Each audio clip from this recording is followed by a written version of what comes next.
எடுத்து வாசிக்கலாம். வெளிப்படுத்தின விசேஷம் 21வது அதிகாரம். வெளிப்படுத்தின விசேஷம் 21வது அதிகாரம். கொஞ்சம் பேசணும். அதனுடைய 7வது வசனத்தை வாசிக்க கேட்கலாம்.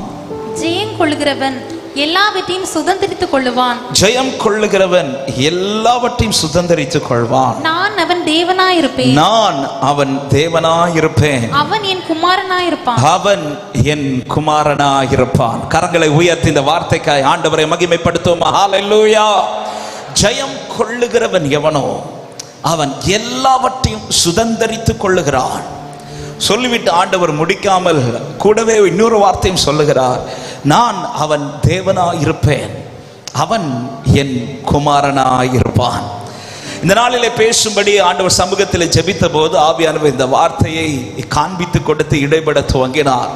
இந்த மதிய நேரத்தில் தேவ பிரசன்னத்தில் உட்கார்ந்திருந்த போது அநேக காரியங்களை கர்த்தர் பேச துவங்கினார். இந்த சத்தத்தை கேட்டுக்கொண்டிருக்கிற ஒவ்வொருவரும் இந்த வார்த்தையை நன்றாய் கவனிக்க அன்போடு கேட்டுக்கொள்ளுகிறேன். நம்முடைய ஆண்டவர் வெகு சீக்கிரத்திலே வரப்போகிறார். எத்தனை பேர் நம்புகிறீர்கள்? எத்தனை பேர் ஆசையோடு எதிர்பார்த்து காத்திருக்கிறீர்கள்? இன்று காணாமல் ஆராதித்துக் கொண்டிருக்கிறேன். சீக்கிரத்திலே ஆண்டவரை கண்டு நான் மகிமைப்படுத்த போகிறேன். ஹல்லேலூயா. இந்த ஏக்கமும் இந்த வாஞ்சையும் ஒவ்வொருவருக்குள்ளேயும் குறையாமல் இந்த நாட்களிலே அதிகமாக எழும்பிக் கொண்டிருப்பதாக. இன்னைக்கு சத்துரு ஒரு ஏக்கம் இல்லாமல் ஆக்கின ஒரு ஏக்கம் உண்டு என்றால் அதுதான் அவருடைய வருகை குறித்த எதிர்பார்ப்பு. ஆமே, இந்த மாலை நேரத்திலே ஆமே ஒரு விசை கூட இந்த சபைக்கு இந்த கேட்டுக்கொண்டிருக்கிற ஒவ்வொருவருக்கும் நிச்சயத்தோடு சொல்லுகிறேன், எப்படி அவர் எடுத்துக்கொள்ளப்பட்டாரோ அப்படியே ஆண்டவர் மறுபடியும் வரப்போகிறார். அவர் எடுத்துக்கொள்ளப்படும் போது தோற்றவராய் அல்ல அவர் போனது, அவர் சகலவற்றையும் ஜெயித்தவராய், அவர் வெற்றி சிறந்தவராய் புறப்பட்டார்.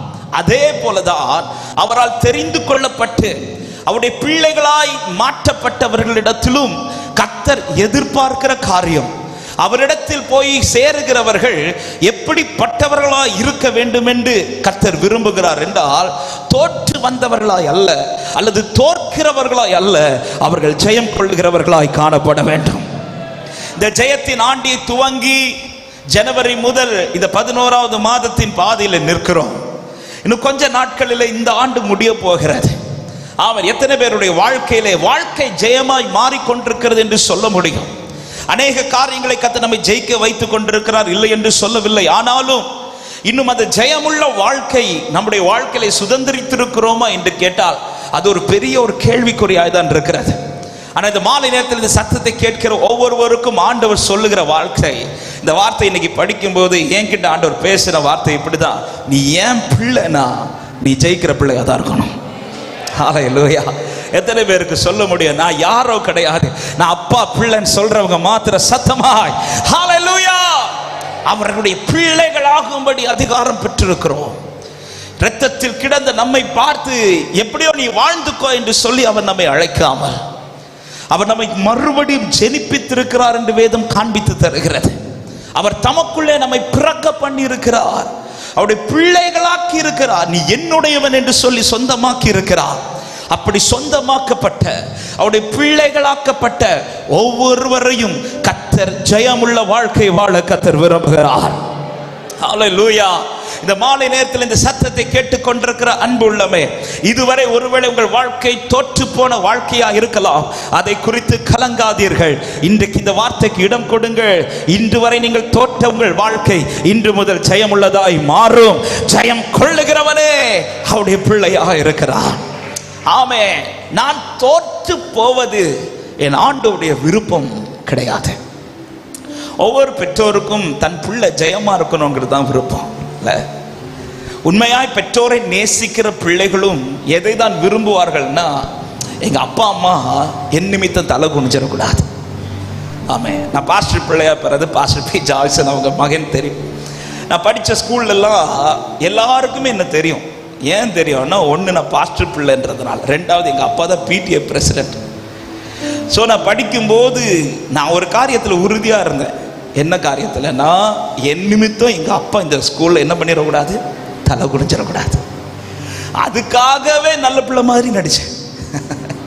நல்ல பிள்ளையா வாழ்ந்தேன்னு சொல்ல மாட்டேன், நல்ல பிள்ளையா நடித்தேன். ஏன்னா இந்த பாஸ்டர் பிள்ளைகளுக்கு இருக்கிற பெரிய சோதனையில இந்த சோதனை. என்ன நல்லது செஞ்சாலும் கண்கள் எல்லாம் அப்படிதான் பார்க்கும், கெட்டது செஞ்சாலும் நம்ம தான் ஃபுல் ஃபோக்கஸாக இருப்போம். நல்லது செஞ்சாலும் அதில் தான் குறைய கண்டுபிடிக்கிறது பாங்க. ஸோ என்னுடைய ஃபோக்கஸ் முழுவதும் எங்கள் அப்பா வந்து இந்த இடத்துல தலை குனிஞ்சிடக்கூடாது. எனக்கு இன்றைக்கும் என்னுடைய காலேஜ் ஃபஸ்ட் இயரில் என்னுடைய ஹால் டிக்கெட்டுக்காக எங்கள் அப்பா எனக்காக இந்த காலேஜில் அலைஞ்சது வந்து என் கண்ணுக்கு முன்னாடி இன்னும் இருக்குது.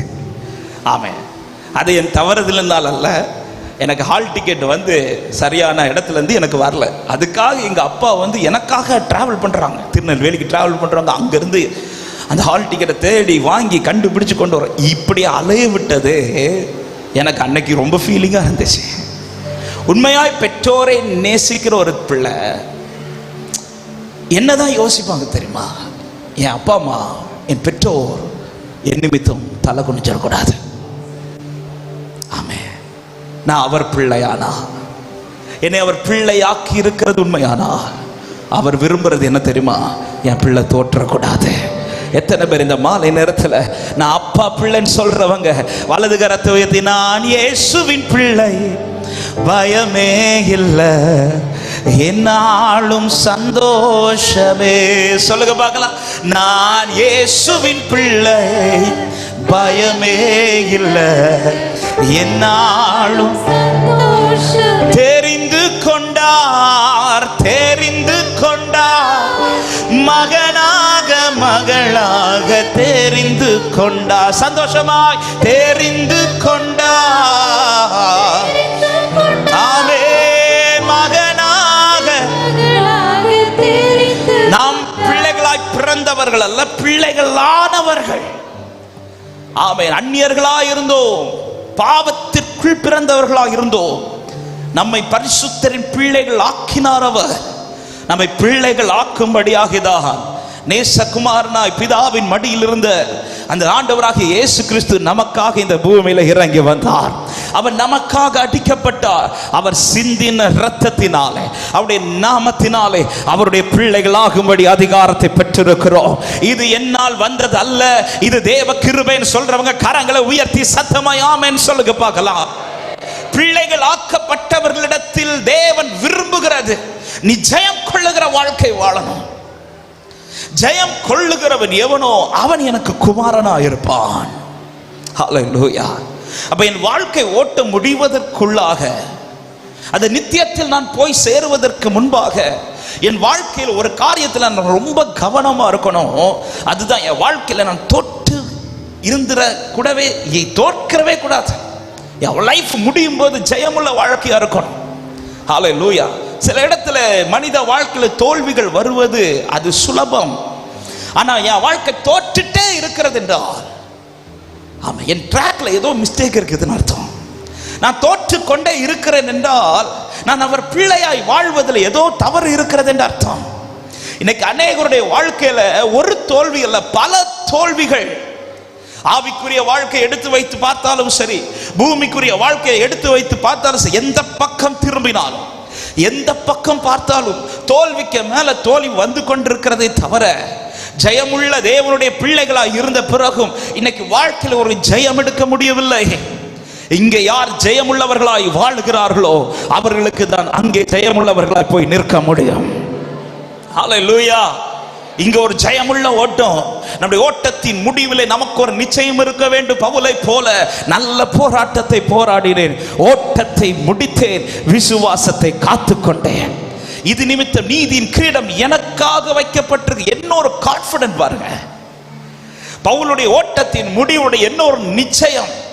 போவோம், எனக்குன்னு கிரீடம் இருக்குதான்னு தெரியல, இப்படி அல்ல, எனக்குன்னு வச்சிருக்கிறார், எனக்காக வச்சிருக்கிறார். ஏன்னா பவுலுக்கு தன் ஓட்டத்தை குறித்து அவ்வளவு தெளிவு உண்டு. நான் தோற்கிற ஓட்டத்தை அல்ல ஓடினவன், நான் ஜெயமுள்ள ஓட்டத்தை ஓடி முடித்தவன். தேவன் உடையவர்கள் ஜெயமுள்ளவர்களாய் மாற வேண்டும். எனவேதான் 1 யோவான் 5வது அதிகாரம் அதனுடைய 4வது வசனத்திலே வேதம் இப்படி சொல்லுகிறது, வாசியுங்கள். 1 யோவான் 5வது அதிகாரத்தின் 4வது வசனம். தேவனால் பிறப்பதெல்லாம் உலகத்தை ஜெயிக்கும் நம்முடைய விசுவாசமே உலகத்தை ஜெயிக்கிற ஜெயமா இருக்கிறது. தேவனால் பிறப்பது எல்லாமே, தேவனால் பிறந்தவர்கள் எல்லாரும் அவர்கள் ஜெயமுள்ள வாழ்க்கை உள்ளவர்களாக இருக்கணும். ஹல்லேலூயா. ஆமென். ஒரு ஜெயமுள்ள வாழ்க்கை வாழவே கர்த்தர் நம்மை அவருக்குள் ஜெனிப்பித்திருக்கிறார். யாரும் நான் ஆராதிக்கிறவரும் என்னை ஜெனிப்பித்தவரும் அவர் யார் தெரியுமா? அவர் தோற்க தெரியாதவர். அவருக்கு தோற்க தெரியாது.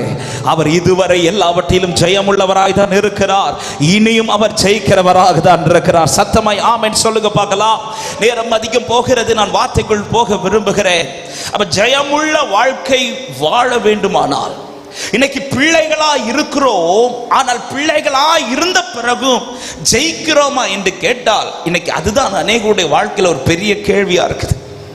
பிள்ளைகள் இல்லை, அதனால ஜெயம் இல்லைன்னா ஓகே, நான் அவர் பிள்ளை ஆகல, அதனால நான் என் லைஃப்ல நான் ஜெயிக்கவில்லை என்றால் அதுக்கு ஒரு ரீசன் இருக்கு.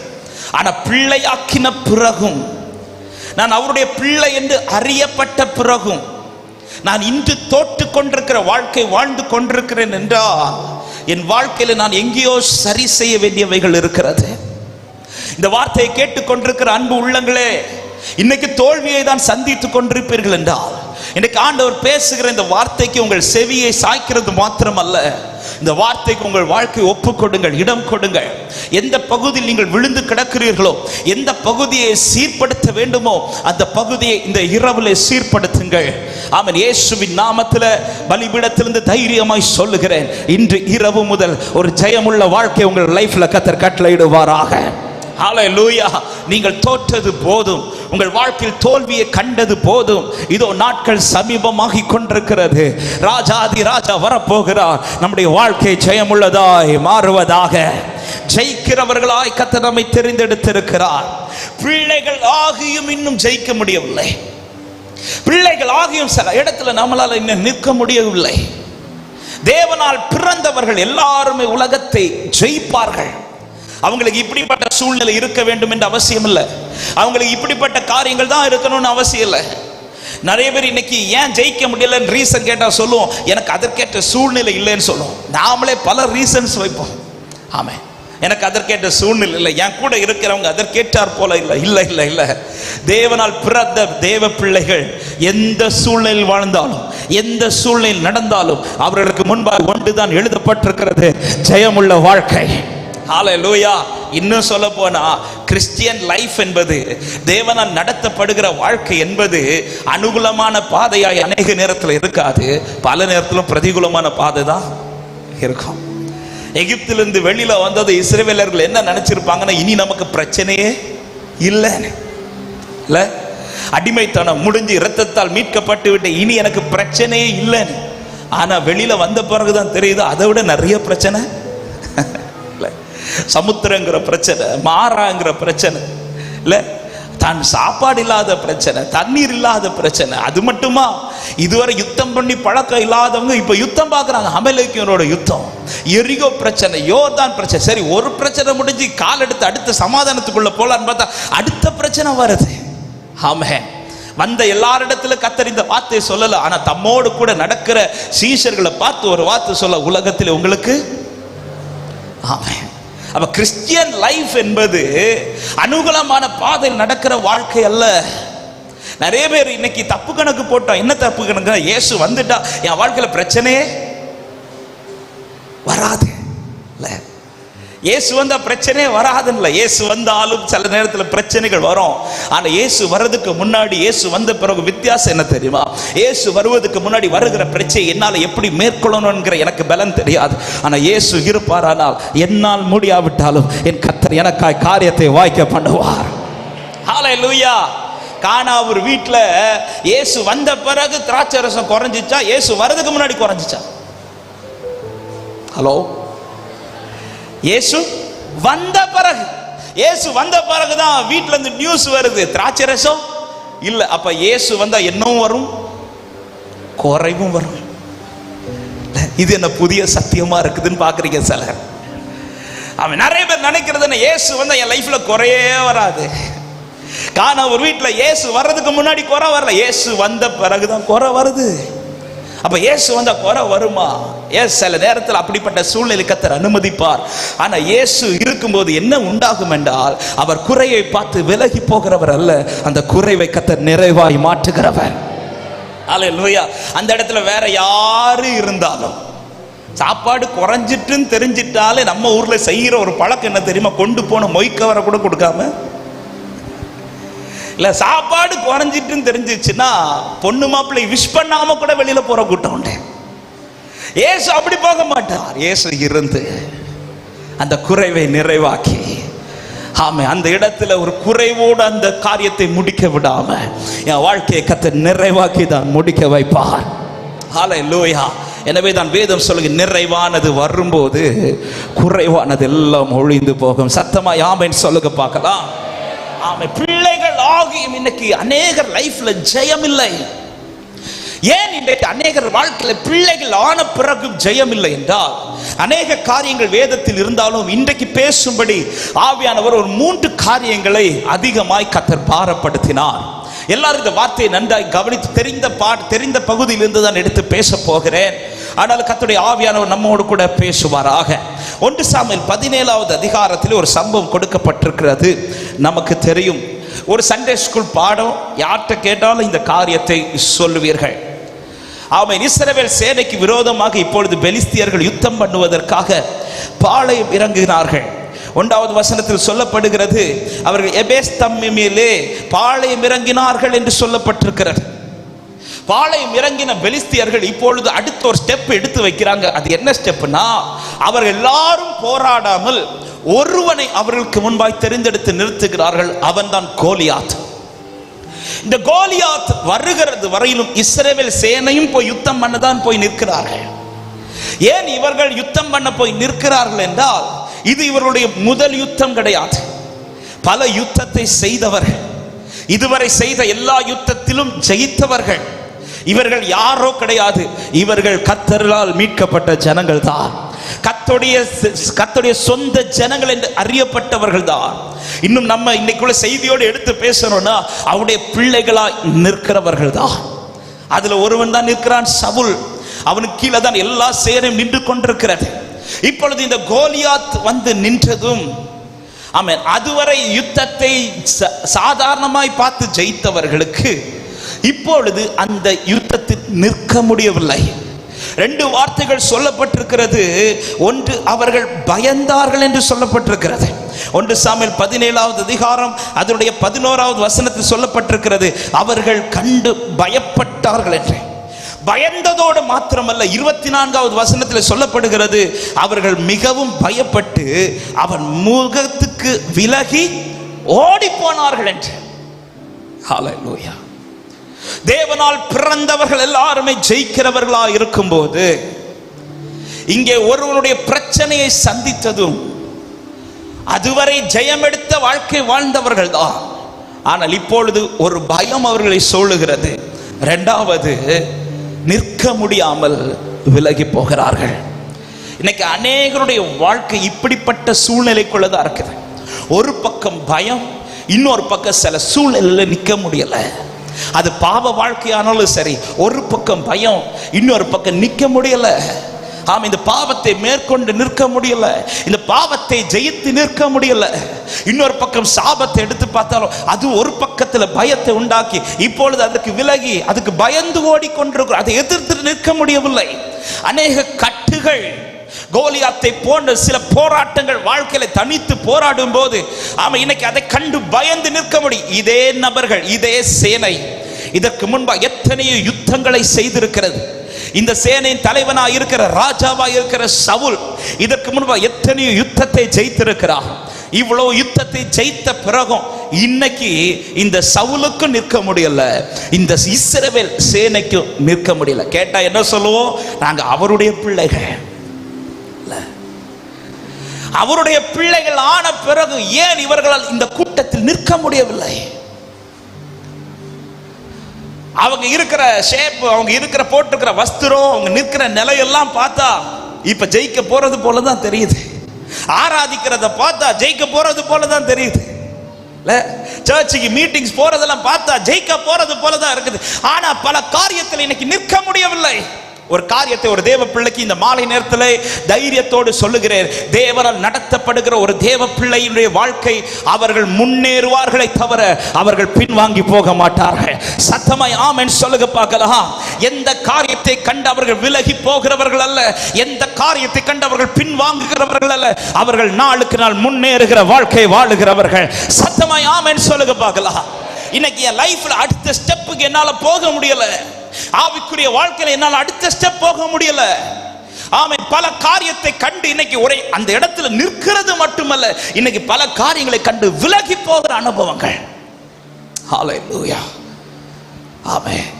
இதுவரை ஜெயமே எடுக்கலனா ஓகே, பல காரியத்தில் ஜெயம் எடுத்த இந்த சேனை தான் இன்னைக்கு ஒருவனை கண்டு இன்னைக்கு விலகி போகிறார்கள். ஹே, நீ பயந்தது கூட ஓகே, பயந்து நீ விலகி போகிறேன்னா இங்க யார் அவமானப்படுகிறார் தெரியுமா? இவர்கள் எல்லாம் அவமானப்படுவது இவர்கள் நிமித்தம் அவருடைய நாமம் அவமானப்படுகிறது. ஹalleluya. ஒரு காரியத்தை அன்போடு சொல்றேன். நான் ஒரு இடத்துல தோக்கும் போது நான் மட்டுமல்ல அந்த இடத்துல தலை குனிவது, என்னை ஜெனிப்பித்த என் தகப்பனும் தலை குனிவார். ஹalleluya. ஆமென்.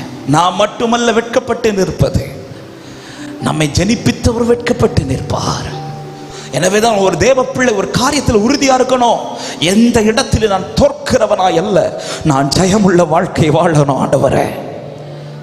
ஒரு கோலியாத் வந்து நின்றதோ, அதுவரை தைரியமாய் நின்ற இந்த சேனை, தேவனுடைய பிள்ளைகள் என்று அறியப்பட்ட இந்த சேனை, தேவனுடைய சொந்த ஜனம் என்று அறியப்பட்ட இந்த சேனை, தேவனால் இதுவரை ஜெயத்தை பெற்றுக் கொண்டிருந்த இந்த சேனைக்கு இப்பொழுது ஒருவரால கூட நிற்க முடியல. சரி, மற்ற எல்லாரையும் விட்டுருங்க. ஆமென். தேவன் விரும்பி தெரிந்தெடுத்த இந்த சவுலால இப்பொழுது நிற்க முடியவில்லை. சவுலும் பயந்தான். சவுலும் கூடாரத்துக்குள்ளே இருந்துட்டார், வெளியிலேயே வரல. ஏன்?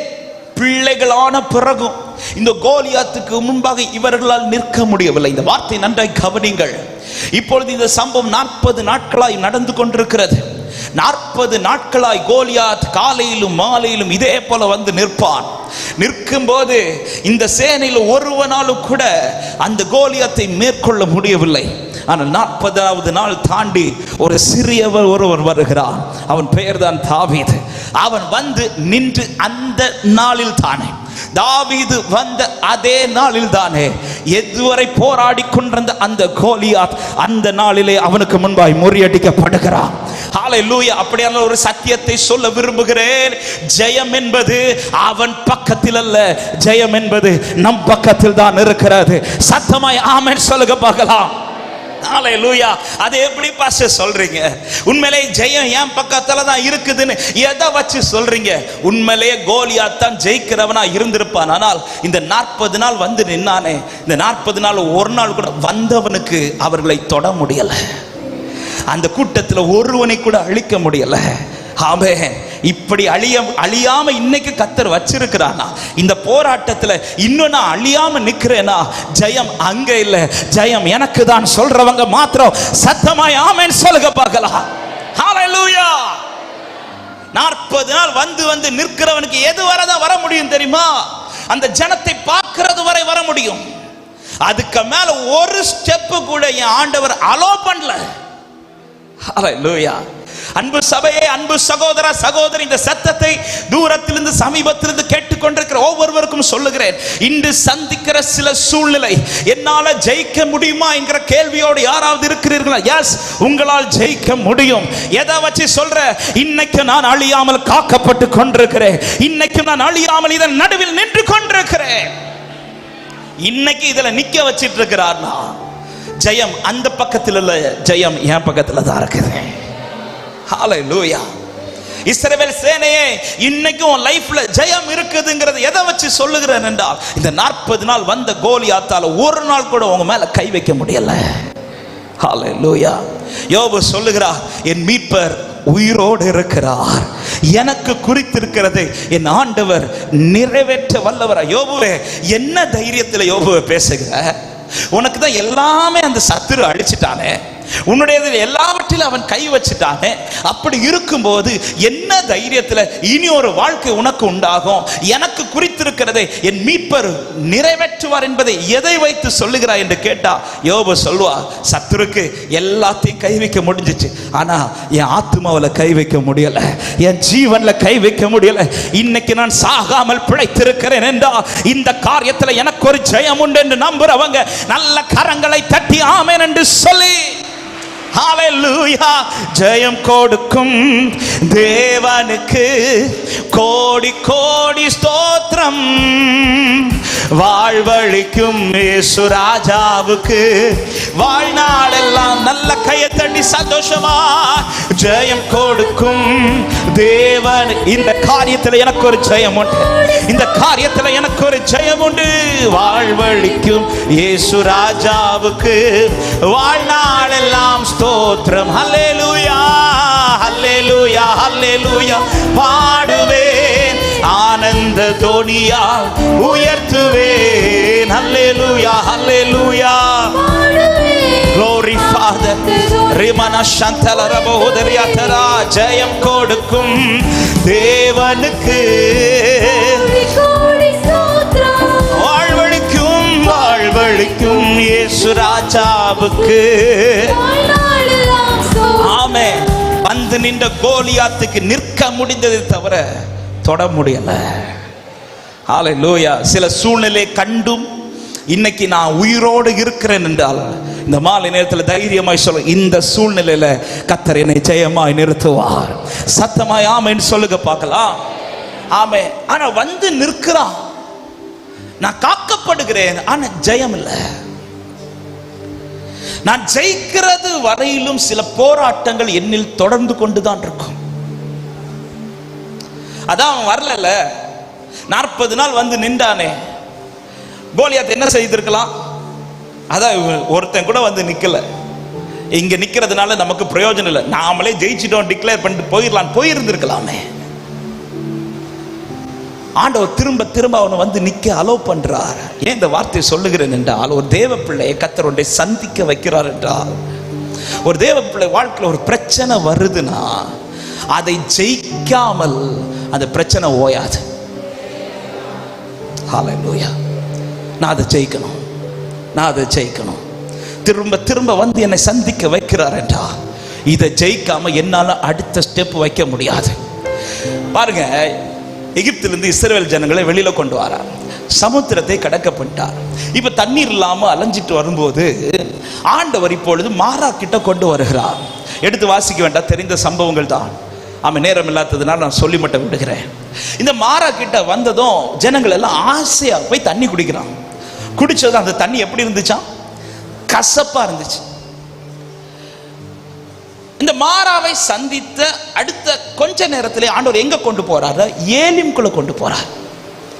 அதுக்கு ரொம்ப தூரம் நடக்க தேவையில்லை, இன்னும் கொஞ்சம் தூரம். இந்த மாராவை தாண்டிட்டா அடுத்து ஏலிம் இருக்கு. அங்க ருசியா இருக்கு, எல்லாமே அங்க டேஸ்டா எல்லாமே இருக்கு, தேவைக்கு இருக்குது, இருந்து அனுபவிக்கலாம்.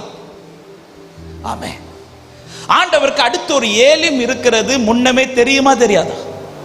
தெரியும் இல்ல? ஆண்டவருக்கு தெரியாதா? நடத்துகிறவருக்கு தெரியாதா?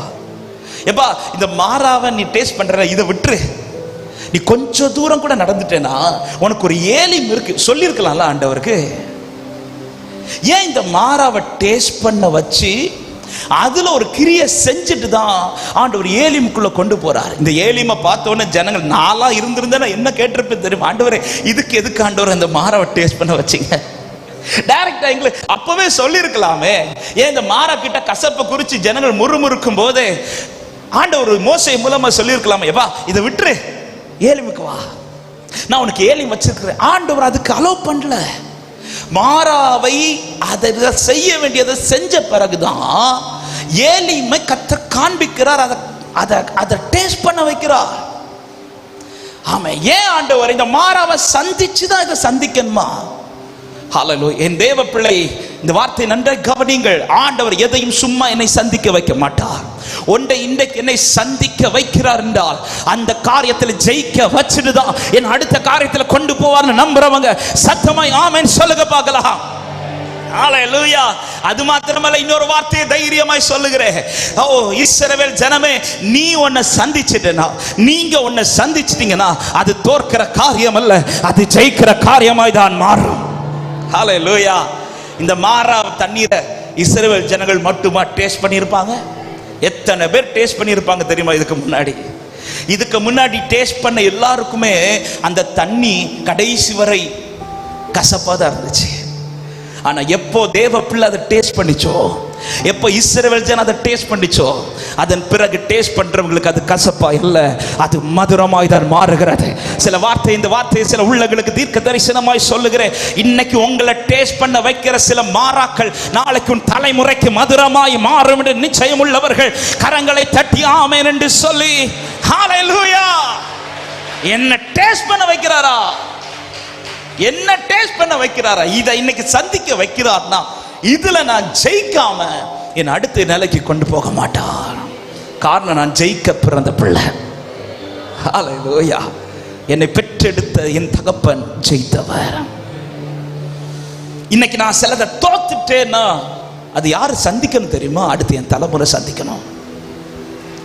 இந்த மாறாவை இந்த ஜனம் சந்திக்காமல் அடுத்து போயிருக்குமானால் அடுத்த ஒரு ஜெனரேஷன் ஒருவேளை அந்த பக்கத்துல வரும்போது அவர்கள் டேஸ்ட் பண்ணும்போது இது கசப்பாய் தான் இருக்கும். ஹalleluya. கசப்புன்னு தெரிஞ்சதும் ஆண்டவர் சரி இதை விட்டுரு, இல்ல விடல, உங்களை ஒன்று சந்திக்க வச்சுட்டார்னா அதை ஜெயிக்காமல் அடுத்த நிலைக்கு கொண்டு போக மாட்டார். ஹalleluya. அன்பு உள்ளமே, ஏன் இந்த வார்த்தை இந்த மாலை நேரத்தில் ஆண்டவர் பேசி கொண்டிருக்கிறார் என்றா, ஏன் இன்னைக்கு சில நிலையை அடுத்து தாண்ட முடியல, ஏன் சில நிலையிலிருந்து அடுத்த ஸ்டெப்புக்கு போக முடியலன்னா இன்னைக்கு நாம் ஜெயிக்க வேண்டிய செலவைகள் இருக்கிறது. இந்த மாலை நேரத்தில் ஆண்டவரிடத்தில் இந்த வார்த்தைக்கு விட்டு கொடுங்கள். கர்த்தர் இந்த இரவிலே ஒரு ஜெயத்தை கட்டளையிடுவாராக. ஆமென். அடுத்த நிலைக்கு கர்த்தர் உங்களை கொண்டு போவாராக. ஆமென். இந்த கோலியாத் வந்து நின்றதும் 40 நாள் இந்த பிரச்சனைக்கு முற்றுப்புள்ளி வரவில்லை. ஆனால் ஒருவன் வந்து நிற்கிறான். இவன் யுத்தம் பண்ணி பழக்கம் இல்லாதவன், யுத்த வஸ்திரத்தை போட்டு கூட பழக்கம் இல்லாதவன். சவுல் யுத்த வஸ்திரங்களை கொடுத்த போது அவன் போட்டு நடந்து பார்க்கிறான், முடியவில்லை. அவனே சொல்லுகிறான், எனக்கு இதுல பழக்கம் இல்லப்பா, எனக்கு இதுல பழக்கம் இல்லை. அப்ப எப்படிப்பா போக போற? எனக்கு எது பழக்கம்? ஒரு கவுனும் ஒரு கல்லாம். இது யுத்தத்திற்கான ஆயுதமான்னு கேட்டா கண்டிப்பா கிடையாது. கோலியாத்தே என்ன சொல்றான்னா, நீ கல்லோடு வர்றதுக்கு நான் என்ன நாயாண்டா?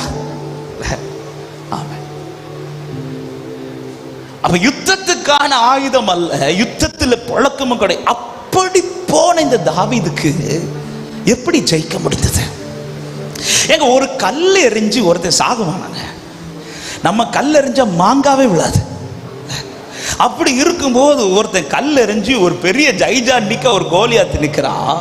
40 நாள் அத்தனை சேனையும் கலங்கடிச்ச கோலியாத்து இந்த ஒரு கல்லை எரிஞ்சு அவன் அங்கு மடிகிறான் என்றால் இந்த ஜெயத்துக்கு பின்னாடி ஒரு பெரிய வல்லமையுடைய கரம் இருந்து செயல்பட்டு கொண்டிருந்தது. ஹalleluya.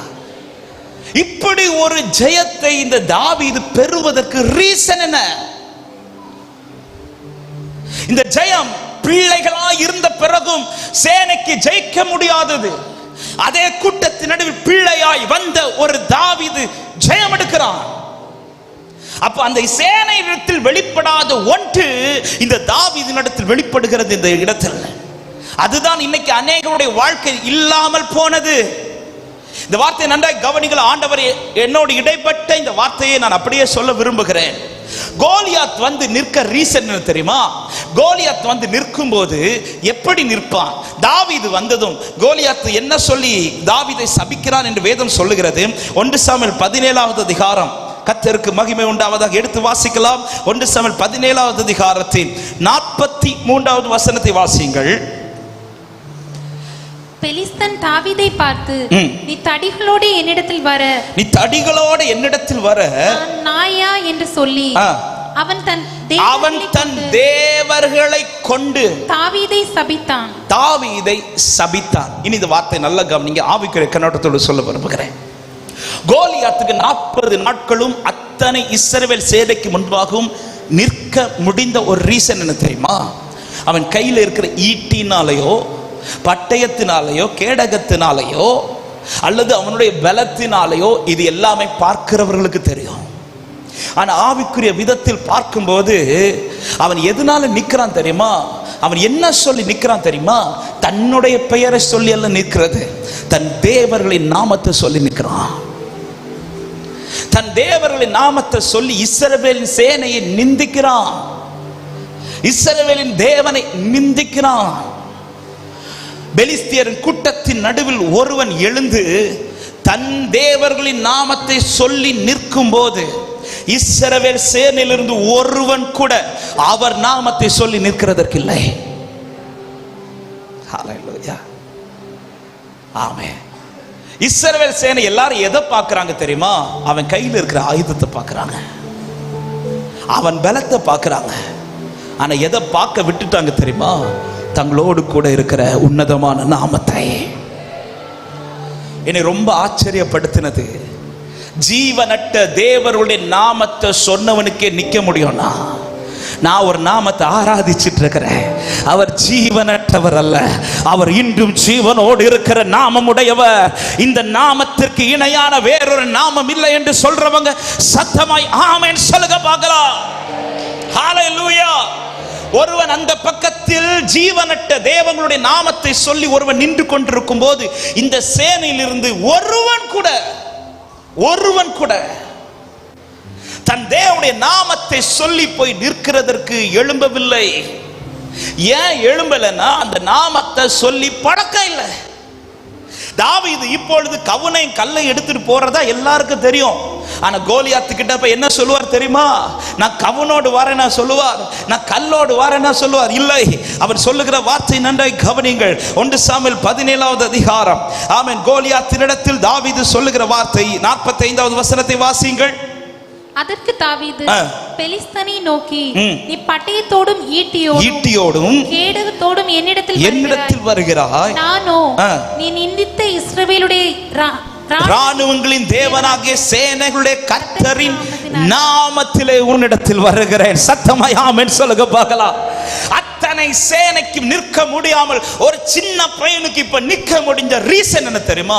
அவன் போனது தன் பலத்தை நம்பி அல்ல, அவன் போனது தன்னிடத்தில் இருக்கிற கவனை நம்பி அல்ல, அவன் போனது தான் எடுத்த கற்களை நம்பி அல்ல, இஸ்ரவேலின் சேனைகளின் கர்த்தரின் நாமத்தினாலே புறப்படுகிறான். ஹல்லேலூயா, ஆமென். உண்மையான தெய்வத்தின் நாமத்தை சொல்லி ஒருவர் நின்ற போது அத்தனை தெய்வங்களின் நாமத்தை சொல்லி நின்ற ஒருவனால நிற்க முடியல. அப்படியானால் என் வாழ்க்கையில அவர் நாமம் அதிகம் உயருமானால் மற்ற எல்லாம் எனக்கு முன்பாய் தோற்று போகும். கர்த்தர் என்னை ஜெயமுள்ளவனாய் நிறுத்துவார் என்று விசுவாசிக்கிறவங்க ஹல்லேலூயா, ஆமென். யார் வாழ்க்கையில தேவ நாமம் அதிகம் உயருதோ, ஆமென், யார் வாழ்க்கையில இப்பொழுது தாவீது போய் நிற்பது அவர் நாமத்தை சொல்லி நிற்கிறான், அவர் நாமத்தை சொல்லி நிற்கிறான். யார் வாழ்க்கையில அதிகம் அவருடைய நாமம் உயர்த்தப்படுமானார், இன்னைக்கு தோல்வி வர ரீசனே என் லைஃப்ல அவர் நாமம் உயரல, என் லைஃப்ல அவருக்கான மகிமை நான் ஏறெடுக்கல. இந்த கோலியாத்துடைய தந்திரத்தை பாத்தீங்களா? எப்படி சொல்லி கூப்பிடான் தெரியுமா? எல்லாரும் வாங்க நான் கூப்பிட்டா இல்ல, நீங்க ஒருவனை எனக்கு செலக்ட் பண்ணி தாங்க. ஏன் இந்த வார்த்தை சொல்றேன்? ஆவிக்குரிய கண்ணோட்டத்தை சொல்றேன். கூட்டமா நாமத்தை மகிமைப்படுத்தும் இல்ல, கூட்டமா சர்ச்சில் கூடிட்டா எல்லாரும் ஆராதிப்போம், சர்ச்சில் கூடிட்டா எல்லாரும் பாடுவோம், சர்ச்சில் கூடிட்டா எல்லாரும் கைத்தட்டி ஆண்டவரை உயர்த்துவோம். நீங்க கைத்தட்டாத்தாலும் நாங்க கைத்தட்ட வைப்போம் இல்ல, ஆமென் அல்லேலூயா சொல்லுங்க, ஆமென் சொல்லுங்க. இப்படி நாங்க சொல்ல வச்சு சொல்லிடுவீங்க. ஆனா கோலியாத்துடைய தந்திரத்தை பாருங்க, கூட்டமா கூப்பிடல, அவன் தனியா வாண்டான். அதன் அர்த்தம் என்ன? என் லைஃப்ல நான் முற்றும் ஜெயம் கொள்ளுகிறவனா இருக்கணும்னா கூட்டத்தில் ஆராதிக்கிறவனாய் மாத்திரமல்ல, என் தனிப்பட்ட வாழ்க்கையில் ஆராதிக்கிறவனாய் நான் இருக்கணும். ஹல்லேலூயா. இந்த வார்த்தை பேசப்படும் போது ஒரு கேள்வி முன்னாடி வைக்கிறேன். சர்ச்சில் ஆராதிக்கிறோம், சபை கூடும்போது ஆராதிக்கிறோம், கன்வென்ஷன் கூட்டத்தில் ஆராதிக்கிறோம், ஒரு மீட்டிங் எல்லாரும் சேர்ந்து இருக்கும்போது ஆராதிக்கிறோம். இதை தாண்டி உங்கள் தனிப்பட்ட வாழ்க்கையில் தேவன் நாமம் எவ்வளவு உங்கள் வாழ்க்கையில் உயர்ந்து கொண்டிருக்கிறது, உங்க பர்சனல் லைஃப்ல எவ்வளவு நீங்கள் தேவனை ஆராதித்துக் கொண்டிருக்கிறீர்கள், எவ்வளவு நேரம் தேவனுடைய நாமத்தை உங்க வாயில உச்சரித்துக் கொண்டிருக்கிறீர்கள்? எவ்வளவு நேரம் உங்க வாயில தேவனுக்கான கனத்தை கொடுத்து கொண்டிருக்கிறீர்கள்? இயேசுவின் நாமத்துல அவன் கூட்டத்தோடு ஆராதிக்கிற தாண்டி ஒருவன் தனிப்பட்ட வாழ்க்கையில் அதிகமாய் ஆராதிப்பானால் அவன் வாழ்க்கையில் தோல்வியை நெருங்க கர்த்தர் விட மாட்டான். அவனை தான் கர்த்தர் ஜெயமாய் மாற்றிக் கொண்டிருப்பார். ஹல்லேலூயா. யோவேல் 2வது அதிகாரத்தின் கடைசி வசனம் இப்படி சொல்லப்படுகிறது, கர்த்தருடைய நாமத்தை தொழுது கொள்ளுகிறவர்கள் எவர்களோ அவர்கள் ரட்சிக்கப்படுவார்கள் என்று. அவருடைய நாமத்தை தொழுது கொள்ளுகிறவர்கள், வர்ஷிப் பண்றவங்க. ஆமென்.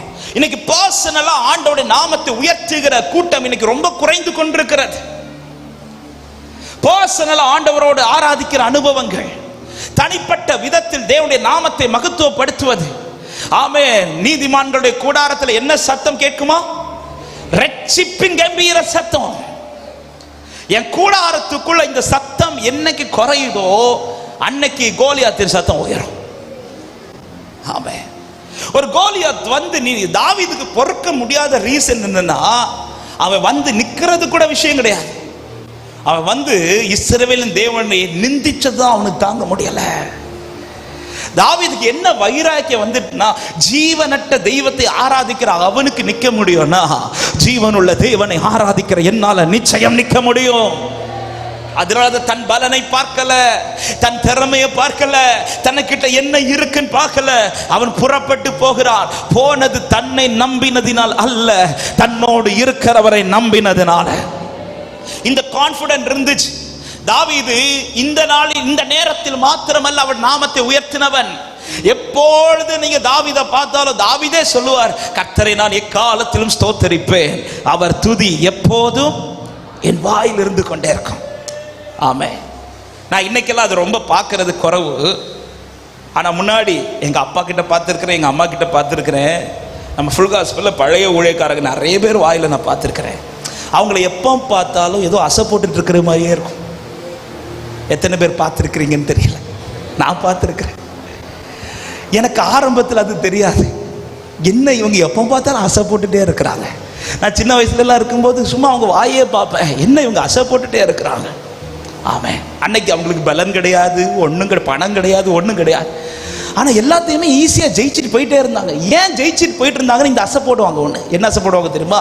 ஒரு நாள் கிட்ட போய் எங்கள் அம்மா கிட்ட போய் இருந்து, என்ன அசமா போடுறீங்க அப்படி கிட்ட கேட்டுட்டு இருக்கேன். ஒரே ஒரு சவுண்ட் மட்டும் கேட்குது.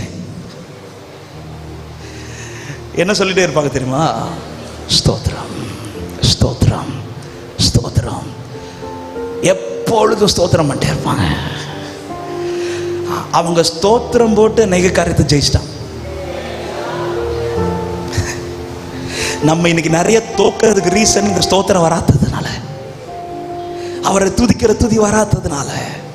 சபையே விழித்துக் கொள்ளுங்கள், விழித்துக் கொள்ளுங்கள். நாமே அந்நிய தெய்வத்தின் நாமத்தை சொல்லுகிற ஒருத்தனுக்கு நிக்க முடியும்னா, உண்மையான தெய்வத்தை ஆராதிக்கிற என்னால ஜெயிக்க முடியும் என்று நம்புறவங்க நல்ல கரங்களை தட்டி, வானத்திலும் இந்த பூமியிலும் வல்லமையான ஒரு நல்ல கையை தட்டி பாடுவோம். வானத்திலும் இந்த பூமியிலும் வல்லமையான ஒரு நாமம் உண்டு, மனுஷருக்குள்ளே வல்லமையான வேறொரு நாமம் இல்லை. சொல்லுங்க ஆமென். மனுஷருக்குள்ளே ஹல்லேலூயா சத்தமா. அவர் நாமம் இயேசு கிறிஸ்து, அவர் நாமம் இயேசு கிறிஸ்து, அவர் நாமம் இயேசு கிறிஸ்து, அவர் நாமம் இயேசு கிறிஸ்து, அவர் நாமம். ஆமென். எல்லாத்துலயும் ஈஸியா ஜெயிக்கிறதுக்கு ஒரே வழி சொல்லிதாரேன். அதிகமா உங்க வாயில இயேசுங்கிற நாமத்தை உயர்த்துங்க. ஹல்லேலூயா. எல்லாவற்றிற்கும் அவரை உயர்த்துங்கள். இயேசுவை உயர்த்தி பாருங்க. பர்சனல் லைஃப்ல நல்லா ஆராதிச்சு பாருங்க. ஆமா, உங்க லைஃப்ல எந்த காரியத்துக்கு இயேசுவே என்று சொல்லி கூப்பிட்டு பாருங்கள், சத்தமிட்டு பாருங்கள், ஆர்ப்பரித்து பாருங்கள். சீயோன் குமாரத்தியே, நீ கம்பீரித்து ஆர்ப்பரி. இஸ்ரவேலின் கர்த்தர் உன் நடுவில் பெரியவராக இருக்கிறார், நீ தீங்கை காணாதிருப்பாய். ஹல்லேலூயா. ஏன் இந்த வார்த்தையை சொல்லுகிற? கூட்டமா ஆராதிச்சிருவாங்க, கூட்டமா ஆராதிச்சிருவோம். ஆமா, 6 நாட்கள் நீங்க பர்சனலா ஆராதிக்காவிட்டாலும் 7வது நாள் சண்டே நீங்க வந்துட்டீங்கன்னா சர்ச்சில் முதல் பாட்டில் ஆராதிக்காட்டாலும் 3வது பாட்டில் ஆராதிப்பீங்க இல்ல? டெம்போ கொஞ்சம் ஸ்பீடா போட்டோம்னா நம்மள அறியாமலே கையெல்லாம் தட்டும். இல்லைன்னா பாஸ்டர் இப்படி ஒரு பார்வை பார்ப்பார், அந்த பார்வையிலே கையெல்லாம். இது எல்லாரும் செஞ்சிருவோம். இது எல்லாரும் ஆண்டவர் இதை பார்த்தல்ல கிரியை செய்வது. இன்னொரு சத்தியத்தை சொல்ல விரும்புகிறேன். நீங்கள் 6 நாட்களும் உங்கள் தனிப்பட்ட வாழ்க்கையில் அதிகமாய் நீங்கள் ஆராதிக்கிறவர்களாக இருப்பீர்களானால், நீங்கள் சபையில கூடி ஆராதிக்கும் போது மற்ற எல்லாரும் அனுபவிக்கிறதை விட வித்தியாசமாய் தெய்வ பிரசன்னத்தை உங்க லைஃப்ல நீங்கள் அனுபவிப்பீர்கள். மற்றவர்கள் எல்லாரும் சந்திக்கிறதை விட மகிமையானதை கர்த்தர் உங்க லைஃப்ல சந்திக்க வைப்பார். ஹல்லேலூயா, ஆமென். கோலியாத்துடைய சவாலே தனியா ஒருத்தன் வா. அப்ப இங்க பர்சனல் லைஃப்ல தேவனுடைய நாமத்தை உயர்த்துவது எங்க குறையுதோ, எங்க ஏன் மற்ற சவுலுக்கு போய் நிற்க முடியல, ஏன் மற்ற எந்த சேனையில் உள்ள ஒருவனுக்கும் நிற்க முடியலன்னா வேற யார் லைஃப்ல இது கிடையாது. தாவீது லைஃப்ல இது ஓயாமல் இருந்து கொண்டிருக்கும். ஆண்டவர் பர்சனலாக ஆடு மேய்ச்சிட்டு இருந்தாலும் ஆராதிச்சுட்டே போவாரு, வீட்டில் இருந்தாலும் ஆராதிச்சுட்டே இருப்பார், சகோதரர்களை பார்க்க போனாலும் ஆராதிச்சுட்டே இருப்பார். தாவீதின் வாயில எப்பொழுதும் அவரை துதிக்கிற துதி இருந்து கொண்டு இருந்ததுனால அந்த நாமத்தை உயர்த்துகிறவனுக்கு முன்பாக எந்த நாமத்தை உயர்த்துகிறவனுக்கும் நிற்க முடியாது. ஹல்லேலூயா. இயேசுவின் நாமத்தில் இந்த வார்த்தையை பேசும்போது தைரியமாய் சொல்லுகிறேன். உங்க லைஃப்ல இயேசுவின் நாமத்தை நீங்கள் அதிகம் உயர்த்தி ஆராதிப்பீர்கள் ஆனால் எப்பேற்பட்ட தோல்வியான சூழ்நிலை ஆனாலும் கர்த்தர் அதை உங்களுக்கு முன்பாய் ஜெயமாய் மாற்றுவாராக. இன்று வரை அதை செய்யவில்லை என்றால் இந்த இரவு முதல் புதுப்பியுங்கள். ஆமே, அநேகர் லைஃப்ல இன்னைக்கு தோல்விக்கான ரீசன் உங்கள் வாழ்க்கையில் இயேசுவின் நாமம் உயர்த்தப்படவில்லை. ஆமே, இன்றைக்கு இரவுல இருந்து ஜெபிக்க துவங்குங்கள். ஆண்டவரே, என் லைஃப்ல கடைசி வரை கடைசி வரை கடைசி வரை நான் எப்பவுமே ஜெபிக்கிற ஒரு வார்த்தை உண்டு. ஆண்டவரே, எப்படி அந்த யாசரிப்பு கூடாரத்திற்குள்ள குத்து விளக்குல அந்த தீபம் 24 மணி நேரமும் எரிந்து கொண்டே இருக்குமோ, அப்படியே கடைசி வர இந்த வாழ்க்கையில உங்களுடைய நாமத்தை நான் உயர்த்தி கொண்டே இருக்கணும்ப்பா. எத்தனை பேர் என் கூட உங்க வலது கரத்தை உயர்த்தி சொல்ல முடியும்? என் நாட்கள் முடியும் வரை, என் ஜீவன் பிரியும் வரை, என் சுவாசம் மொழியும் வரை உம்மையே ஆராதிப்பேன். ஹல்லேலூயா, உம்மையே ஆராதிப்பேன். இந்த பர்சனலா ரொம்ப ஆராதிச்சு பழகிட்டீங்கன்னா உங்களுக்கு எந்த சிச்சுவேஷன்லயும் ஆராதிக்க முடியும். எனக்கு ஆராதிக்க இப்படிப்பட்ட சூழ்நிலை தான் இருக்கணும்னு அவசியம் கிடையாது. என் முன்னாடி 7 மடங்கு அக்கினி எரிஞ்சாலும் நான் ஆராதிப்பேன். என் கைகளும் கால்களும் கட்டப்பட்டு நான் சிறைச்சாலைக்குள் இருந்தாலும் நான் ஆராதிப்பேன். ஆமென். ஆராதிக்க ஆராதிக்க எனக்கு நிச்சயம் உண்டு. ஆமென். அவருடைய நாமத்தை உயர்த்த உயர்த்த எனக்கு நம்பிக்கை உண்டு. நான் தோற்க போக மாட்டேன். கர்த்தரினை ஜெயமாய் நிறுத்திக் கொண்டே இருப்பார். 40 நாட்கள் ஜெயிக்க முடியாத சேனை ஒருவன் வந்து ஜெயிக்கிறான். ஆமென். என்ன இந்த சேனைக்குள் இல்லாத ஒன்று இவனுக்குள் இருந்தது? ஒரே காரியம். கோலியாத் நிற்க ரீசன், அவன் தன் தேவர்களின் நாமத்தை சொல்லி நிற்கிறான். தாவீது நிற்க ரீசன், அவன் தன் தேவன் நாமத்தை சொல்லி நிற்கிறான். பாருங்க, அவன் சரியாய் நாமத்தை உயர்த்தினதும் மற்ற நாமங்கள் உயர்த்தப்பட்டவன் மொத்தத்தில் இல்லாம போனான். பார்த்தீங்களா? பாகாலின் பலிபீடத்தில் அக்கினி எரியாததுக்கு ரீசன் என்ன தெரியுமா? ஆமென். அவனுக்கு அக்கினியே உண்டாக்க தெரியாதான்னு கேட்டா அப்படின்னா சவாலுக்கே வந்திருக்க மாட்டார் இல்ல. அக்கினியால் உத்தரவு கொடுக்கிற தேவனே தேவன் சொல்லி எலியா சவால் கொடுத்ததும் பாகாலின் தீர்க்கதரிசிகள் அந்த சவாலை ஏற்றுக்கொள்ளுகிறார்கள் என்றால் இதற்கு முன்பாக அவங்க ட்ரை பண்ணி அக்கினி இறக்கி இருக்கிறாங்க இல்ல. அப்படி இல்லைன்னா ஒரு சவாலுக்கு நம்ம போவோமாங்க? நம்ம ஒரு காரியத்தை செய்து பார்த்து ஜெயம் எடுத்தாதான் அதே போல ஒரு சவால் வரும்போது அதுல ஓகே சொல்லுவோம் நாம. இப்ப அவங்க எல்லாரும் 450 தீர்க்கதரிசிகளும் ஓகே சொல்லி சவாலுக்கு ஓகே சொல்லி காலை முதல் மாலை வரை தன் தெய்வத்தை நோக்கி கூப்பிடுகிறார்கள். அப்படி கூப்பிட்ட பிறகு அந்த பலிபீடத்தில் ஒரு தீப்பொறி கூட வரல. ஏன் வரலன்னா அடுத்து ஒருத்தர் அங்க இருக்கிறார், எலியா. அந்த பலிபீடத்தில் அக்கினி எரிஞ்சிடுச்சுன்னா எந்த பலிபீடத்தில் அக்கினி எரிய கர்த்தர் அனுமதிக்க மாட்டார். ஏன் இந்த வார்த்தை சொல்லுகிறேன் என்றால், ஒரு தேவ பிள்ளையுடைய வாழ்க்கையில சரியான ஆராதனை இருந்தால் அந்நிய ஆராதனைகளை கர்த்தர் ஓய பண்ணுவார். நம்புறவங்க சத்தமாய் ஆமென் சொல்லுங்க பார்க்கலாம். ஹalleluya. உங்க கூடாரத்துல சரியா தேவனை ஆராதிக்கிற சத்தம் உயருமானால் உங்களை சுற்றி வருகிற அந்நிய சத்தங்களை கர்த்தர் ஓய பண்ணுவார். ஆமென். நம்முடைய பலிபீடத்துல சரியான அக்கினி எரிந்தால் எரிந்து கொண்டிருக்கிற பலிபீடங்கள் எல்லாம் எரியாமல் கர்த்தர் மாற்றுவார். இது கர்த்தர் செய்வார். அந்த இடத்துல ஒருவர் கூட பலிபீடத்தை கட்டி அக்கினி இறக்குறதற்கு ஏங்கல. ஆனா ஒருவன் வந்து நிற்கிறான் பாருங்க. அவன் யார் தெரியுமா? அவன் தேவனுக்கு முன்பாய் நிற்கிறவன். இந்த கோலியாத்துக்கு முன்பாய் ஒருவர் கூட வந்து நிற்க தயாராகாத போது ஒருவன் வந்து நிற்கிறான் பாருங்க. ஏன் தெரியுமா? அவன் தேவனை ஆராதிக்கிறவன்.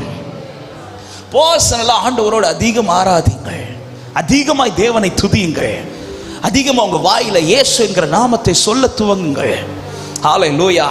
ஆமென். ஒரு நாள் பார்க்கணும் இல்ல, காலையில இருந்து மாலை நைட் தூங்குறதுக்கு முன்னாடி என் வாயில யாரை பத்தி அதிகம் பேசி இருக்கிறேன் என்பதை யோசிக்கணும். ஆமென். நம்ம வாயில இயேசுவை பத்தி பேசுறோமோ இல்லையோ, மற்ற எல்லாரையும் பத்தி பேசுவோம். இயேசுவை பத்தி பேசுறீங்களா? இயேசுவை பாடுறீங்களா? இயேசுவை ஆராதிக்கிறீங்களா? ஆமென். இது உங்க லைஃப்ல உயர்ந்து இருக்குமானா எந்த அலைகளும் உங்கள் வாழ்க்கையில உயர்ந்திருக்க கர்த்தர் விடவே மாட்டார். சத்தமா ஆமென் சொல்லுங்க பார்க்கலாம். ஆமென். ரெண்டாவது பிள்ளைகள் ஆன பிறகும் ஏன் ஜெயிக்க முடியவில்லை?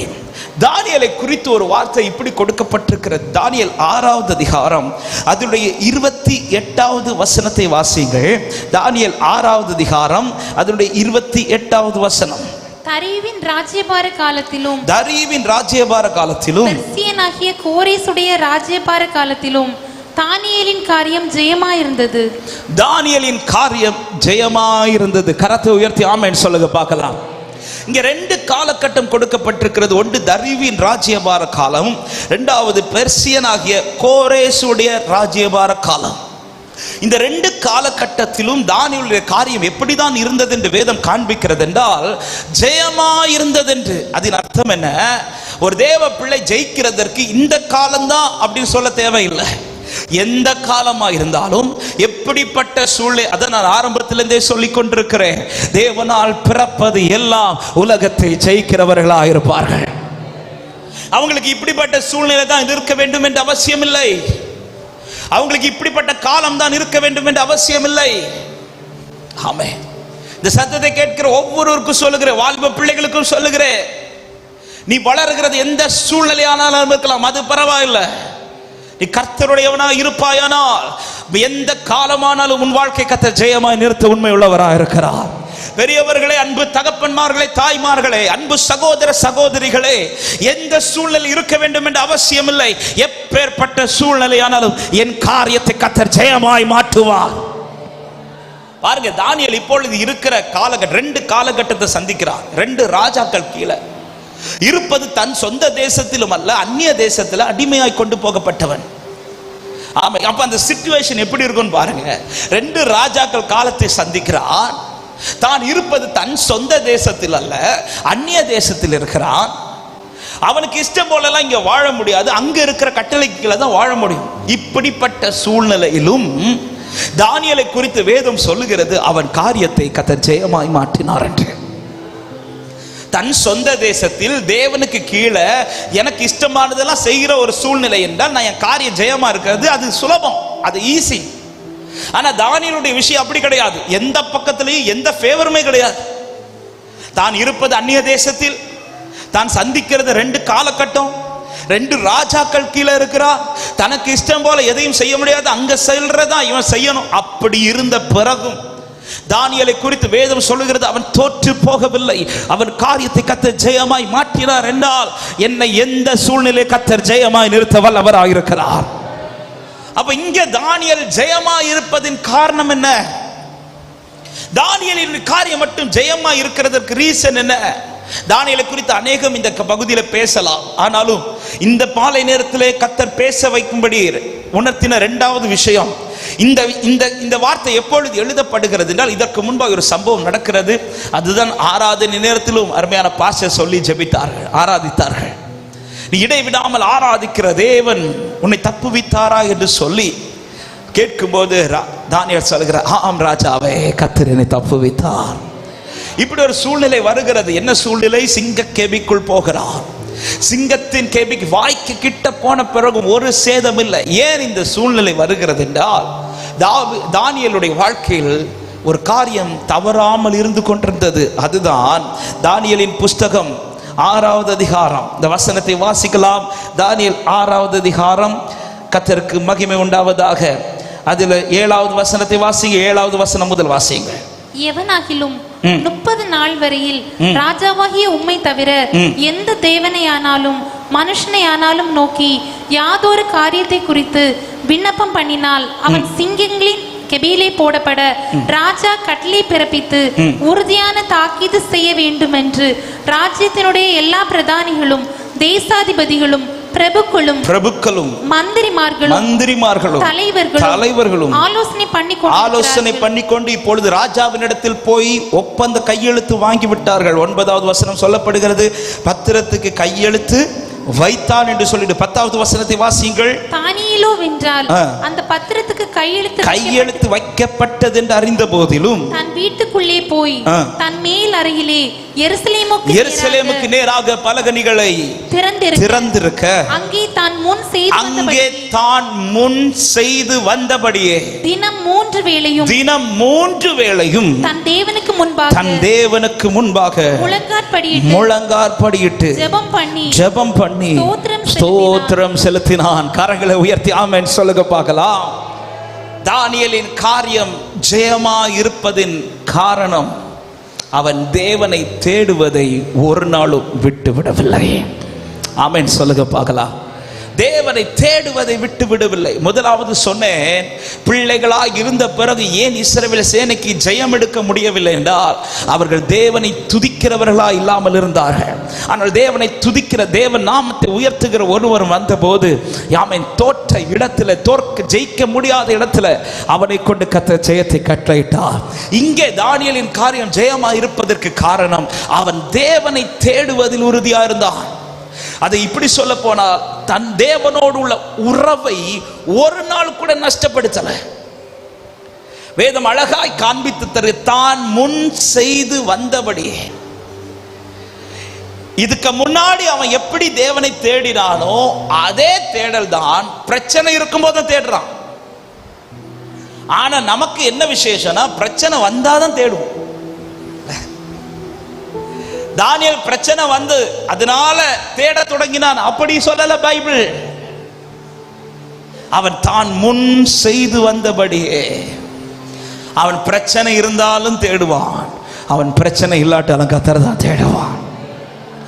அவனுக்கு சூழ்நிலை நல்லா இருந்தாலும் ஜெபிப்பான், சூழ்நிலை நல்லா இல்லாட்டாலும் ஜெபிப்பான். அவன் காரியம் நடந்தாலும் ஜெபிப்பான், காரியம் நடக்காவிட்டாலும் ஜெபிப்பான். ஹல்லேலூயா. அவனுக்கு பலன் இருந்தாலும் ஜெபிப்பான், பலன் இல்லாவிட்டாலும் ஜெபிப்பான். எந்த சூழ்நிலையில் கர்த்தரை தேடுகிறவர்களை கர்த்தர் ஜெயமுள்ள வாழ்க்கையை வாழ வைப்பார். ஆமென் சொல்லுங்க பார்க்கலாம். வேதம் சங்கீதத்தில் இப்படி ஒரு வார்த்தை சொல்லப்பட்டிருக்கிறது, தேவனை தேடுகிறவருடைய இருதயம் மகிழ்வதாக என்று. ஹல்லேலூயா. தேவனை தேடுகிற இருதயம். ஒவ்வொரு நாளும் தேவனோடு உள்ள உறவு நம்முடைய வாழ்க்கையில் பலப்படுகிறதா என்பதை பாருங்கள். தேவனை அதிகமாய் தேடுகிறவர்களாய் மாறுங்கள். இன்னைக்கு தேவ சபையிலே ஜனங்களிடத்தில் சத்துரு கை வைக்கிற பிரதானமான காரியத்தில் ஒன்றுதான், தேவனை தேடுகிற அனுபவத்தை அதிக நஷ்டப்படுத்தி கொண்டிருக்கிறான். ஆமென். எபேசு சபைக்கு ஆண்டவர் சொல்லும் போது நிறைய பாராட்டு சொல்லுவா. உன் கிரியைகளை அறிந்திருக்கிறேன், நீ அப்படி செஞ்சிருக்கிற, இப்படி செஞ்சிருக்கிற, நிறைய காரியங்களை குறித்து பாராட்டி விட்டு ஆண்டவர் ஒரே ஒரு காரியத்தை குறித்து வான் பண்ணி அதை பாரமாட்டும் சொல்லுவார், எச்சரிக்கையாக சொல்லுவார். என்ன சொல்லுவார் தெரியுமா? எல்லாம் சூப்பரா இருக்கு எபேசு சபையே, ஆனால் நீ ஆதியில் கொண்டிருந்த அன்பை விட்டு விட்டாய் அப்படின்ற. நீ அதை சரி பண்ணு, நீ அதை சரி பண்ணு. இன்னைக்கு அநேகர் வாழ்க்கையில தோல்விக்கான இரண்டாவது மெயின் ரீசன், தேவனை தேடுகிறது இல்லை. பிரச்சனை வந்தா தேடுவோம், ஆனா பிரச்சனையே இல்லைன்னா, ஒரு தேவை வந்தா தேடுவோம், தேவை எல்லாம் சந்திக்கப்பட்டா இல்ல. ஆமென். ஆண்டவருக்கு நம்மளை பத்தி நல்லா தெரிஞ்சிடுச்சு. இவனுக்கு தேவை வந்தாதான் தேடுறான். இப்படி தெரிஞ்சதுனால டெய்லி ஏதாவது தேவை வர வச்சுட்டு, இவனுக்கு பிரச்சனை வந்தாதான் தேடுறான். ஆண்டவருக்கு தெரிஞ்சதுனால டெய்லி ஏதாவது பிரச்சனை. இல்ல இல்ல இல்ல, இது தானியேல் யார் தெரியுமா? தன்னை கர்த்தர் எந்த ஸ்தானத்தில் கொண்டு நிறுத்தினாலும் சரி, தனக்கு முன்பாக எப்படிப்பட்ட வாசல் இருந்தாலும் சரி, அது அடைப்பட்ட வாசலா இருக்கலாம், அது திறந்த வாசலா இருக்கலாம், எனக்கு நல்ல சூழ்நிலையா இருக்கலாம், கெட்ட சூழ்நிலை எதுவா இருந்தாலும் சரி, தானியேல் தேவனை தேடுவதில் உறுதியா இருக்கிறான். ஹல்லேலூயா. தேவனை தேடுகிற உணர்வுள்ளவன் உண்டோ என்று பார்க்க கர்த்தர் மனுபுத்திரரில் கண்ணோக்கினார் என்று சங்கீதத்தில் சொல்லப்பட்டிருக்கிறது. இன்னைக்கு ஆண்டவர் இந்த கடைசி நாட்களில் அதை தான் அதிகம் விரும்புகிறார். உண்மையாய் தேவனை தேடுகிறவர்கள். நாம ஏதோ ஒரு நாள் தேடுகிறவர்களா இருக்கிறோம், ஒரு நாள் தேடுகிறவர்களா அல்ல. இந்த வார்த்தை எடுத்துக்கொண்டிருந்த போது ஆண்டவர் இடைப்பட்ட வார்த்தை இதுதான்: ஜெயமுள்ளவன் ஒரு நாள் தேட மாட்டான், அவன் ஒவ்வொரு நாளும் தேடுகிறவனாக இருப்பான். ஒரு நாள் தேடுகிறவன் அல்ல, அவன் ஒவ்வொரு நாளும் தேடுகிறவனா இருப்பான். ஹல்லேலூயா. ஒவ்வொரு நாளும் ஒரு தேவ பிள்ளை கர்த்தரை தேடுகிற அனுபவம் உங்க வாழ்க்கையில இருக்குமானா? ஆமென். ஹல்லேலூயா. தேவனை உண்மையா தேடுறோமா? என் தேடல் அதிகமாய் அவரை தேடணும்னா எனக்கு ஒரு தேவை வந்துதான் ஆக வேண்டும் என்கிற ஒரு சூழ்நிலை இருக்கும் என்றால், ஒரு வார்த்தையை நான் இந்த பலிபீடத்திலிருந்து பாரமாய் சொல்லுகிறேன், எனக்கும் ஆண்டவருக்கும் இடையே ஒரு பெரிய கேப் இருக்குதுன்னு அர்த்தம். ஆமே. இளையகுமாரன் அப்பான்னு கூப்பிட்டதுக்கும் மூத்த குமாரன் அப்பான்னு கூப்பிடுறதுக்கு வித்தியாசம் இருக்கு. இளையகுமாரன் அப்பான்னு கூப்பிடுறது ஏதாவது எழுதி வாங்குறதுக்கு இல்ல, ஆனா மூத்த குமாரன் அப்பான்னு கூப்பிட்டது வாங்குறதுக்கு இல்ல, பழகுறதுக்கு. பழகுறதுக்கு. இன்னைக்கு நிறைய பேர் அவர் அப்பான்னு கூப்பிடுறதே ஏதாவது வாங்குறதுக்கு தான் கூப்பிடுறோம். ஆண்டவரே எனக்கு இதை செய்யுங்க, எனக்கு இதை செய்யுங்க, இப்படி செய்யுங்க ஆண்டவரே, எனக்கு இது நெருக்கமா இருக்கு ஆண்டவர். இன்னைக்கு அப்பான்னு ரொம்ப நம்ம டைம் ஸ்பெண்ட் பண்ணி ஆண்டவர்கிட்ட பேசுறோம்னாலே ஏதோ ஒரு தேவை ரொம்ப நெருக்கி இருக்குதுன்னு அர்த்தம். ஜெயம் கொள்ளுகிற வாழ்க்கை வாழ விரும்புகிறவர்கள் தேவைக்காக தேவனை தேட மாட்டார்கள், தேவனையே தங்கள் வாழ்க்கையில் தேடலா வைத்திருப்பார்கள். ஹல்லேலூயா. யோசபாத் ராஜாவாய் மாறின போது யோசபாத்தை குறித்து வேதம் இப்படி சொல்லப்படுகிறது. 2 நாளாகமம் 17வது அதிகாரம் 1 முதல் 4 வசனங்களை வேகமாய் வாசியுங்கள். 2 நாளாகமம் 17வது அதிகாரம் 1 முதல் 4 வசனங்கள். அவன் ஸ்தானத்திலே அவன் குமாரனாகிய யோசபாத் ராஜாவாகி இஸ்ரவேலுக்கு விரோதமாய் பலப்பட்டான். அவன் யூதாவின் அரணான பட்டணங்களில் எல்லாம் இராணுவத்தையும் யூதா தேசத்திலும் தன் தகப்பனாகிய ஆசா பிடித்த எப்ராயிமின் பட்டணங்களிலும் தானியங்களையும் வைத்தான். 3வது வசனம். கர்த்தர் யோசபாத்தோடு இருந்தார். அவன் பாகால்களை தேடாமல் தன் தகப்பனாகிய தாவீது முன்னாட்களில் நடந்த வழிகளில் நடந்து தன் தகப்பனுடைய தேவனை தேடி இஸ்ரவேலுடைய செய்கையின்படி நடவாமல் அவருடைய கற்பனைகளின்படி நடந்து கொண்டான். இப்படி நடந்ததுனால நடந்த காரியம் என்ன? 10வது வசனம் இப்படி சொல்லப்படுகிறது: யூதாவை சுற்றி இருக்கிற தேசங்களுடைய ராஜ்யங்களின் மேல் எல்லாம் கர்த்தரால் உண்டான பயங்கரம் வந்ததினால் யோசபாத்தோடு யுத்தம் பண்ணாதிருந்தார்கள். கரங்களை உயர்த்தி சத்தமாய் ஆமென் சொல்லுங்க பார்க்கலாம். தேடல் சரியாக சரியாக சரியாக எது ஸ்டாப் ஆகுது தெரியுமா? யுத்தம் ஸ்டாப் ஆகுது.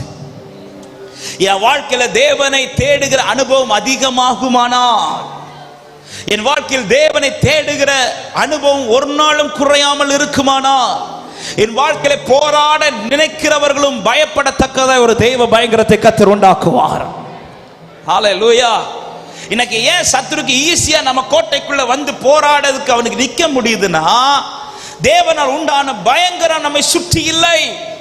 ஏன் இல்லை என்றால் தேவனை தேடுகிற அனுபவம் இல்லை. ஆமென். நான் இந்த வார்த்தையை பேசும்போது இதை ஆவிக்குரிய கண்ணோட்டத்தோடு எடுக்க விரும்புகிறேன். அதான் திரும்ப சொல்றேன், கூட்டத்தோடு நான் சொல்லவில்லை, என்னுடைய பர்சனல் லைஃப். காரணம் வேதம் என்ன சொல்லுகிறது? ஜெயம் கொள்ளுகிறவர்கள் இல்ல, ஜெயம் கொள்ளுகிறவன் எவனோ ஆமென். ஒவ்வொருவரை தனிப்பட்ட விதத்தில் கர்த்தர் பார்க்கிறார், ஆராய்ந்து பார்க்கிறார். என்னுடைய ஆவிக்குரிய வாழ்க்கையின் தனிப்பட்ட வாழ்க்கை ஜெயமுள்ள வாழ்க்கை வாழ வேண்டுமானால் தேவனை தேடுகிற அனுபவம் என் லைஃப்ல குறையாமல் இருக்கணும். யோசபாத் தன் முகத்தை எதற்கு திருப்புகிறான் என்றால் தேவனை தேட திருப்பும் போது பைபிள் சொல்லுகிறது தேவனால் அவனுக்கு பயங்கரம் உண்டானது.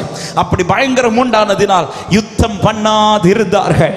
யுத்தம் பண்ணாது இளைப்பாறுதலை விரும்புகிற தேவ பிள்ளையே, வாழ்க்கையில ஜெயம் எடுக்க விரும்புகிற தேவ பிள்ளையே, இந்த மாலை நேரத்தில் உங்கள் லைஃப்ல தேவனை தேடுகிற அனுபவம் அதிகமாவதாக என்று ஒரு விசை கூட தேவ சமூகத்திலிருந்து கேட்டுக்கொள்ளுகிறேன். ஹல்லேலூயா. இன்னைக்கு அநேகர் லைஃப்ல சத்துரு கை வச்ச பிரதானமான காரியம் தேவனோடு உள்ள உறவு, தேவனோடு உள்ள உறவு. ஆமென். எவ்வளவு நேரம் ஆண்டவர்கிட்ட டெய்லி பேசுறோம், எவ்வளவு நேரம் ஸ்பெண்ட் பண்றோம். ஹல்லேலூயா. மோசேயை பார்த்தீங்கன்னா தெரியும், ஆரம்பத்தில் நெருங்க யோசிச்சு நெருங்கினவன், பிற்பாடு நெருங்குவதே தன் வாழ்க்கையா அதிகமாய் வைத்தார். அதனாலதான் மலைக்கு மேல போனவர் 40 நாள் ஆன பிறகு ஆண்டவர் தான் கீழே போன்றார். ஆமாம், ஆண்டவர் போன்னு சொன்ன பிறகுதான் அவர் கீழே போறார். கீழே ஒரு பெரிய கூட்டத்தையே நிறுத்தி வச்சுட்டு தான் மேலே ஏறி வரார். ஆண்டவரே, ஒரு பெரிய கூட்டம் எனக்காக வெயிட் பண்ண, இதெல்லாம் மோசே யோசிக்கல. ஏன்னா மோசையுடைய தேடல் அவர் மேல அதிகமா இருந்ததுனால அதோடைய ரிசல்ட் என்ன தெரியுமா? ஒரு நாள் மோசே மலையிலிருந்து இறங்கும் போது அவன் முகம் பிரகாசித்திருப்பதை கர்த்தர் காண பண்ணினார். ஆமென். ஏன் இந்த வார்த்தையை சொல்லுகிறேன்? உண்மையாய் தேவனை தேடுகிற வாழ்க்கையாய் என் வாழ்க்கை தினமும் இருக்குமானால் நிச்சயம் அந்த மகிமையை என் கண்கள் பார்க்கும், அந்த மகிமையை நான் சுதந்தரித்துக் கொள்வேன். ஹல்லேலூயா. தேவனை தேடுகிற அனுபவம், தேவனை துதிக்கிற அனுபவம், தேவனை தேடுகிற அனுபவம். மூன்றாவது ஒரே ஒரு காரியத்தை சொல்லி நான் ஜெபிக்க விரும்புகிறேன். யார் ஜெயிக்கிறவர்கள், யார் ஜெயம் கொள்ளுகிறவர்கள்? ரோமர் 8வது அதிகாரம் அதனுடைய 37வது வசனத்தை வாசியுங்கள். ரோமர் 8வது அதிகாரம் அதனுடைய 37வது வசனம்.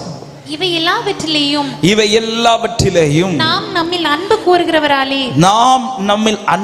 கூறுகிறவராலே முற்றிலும் ஜெயம் கொள்ளுகிறவர்களா இருக்கிறோம். கரங்களை உயர்த்தி ஆமென் சொல்லுங்க பார்க்கலாம்.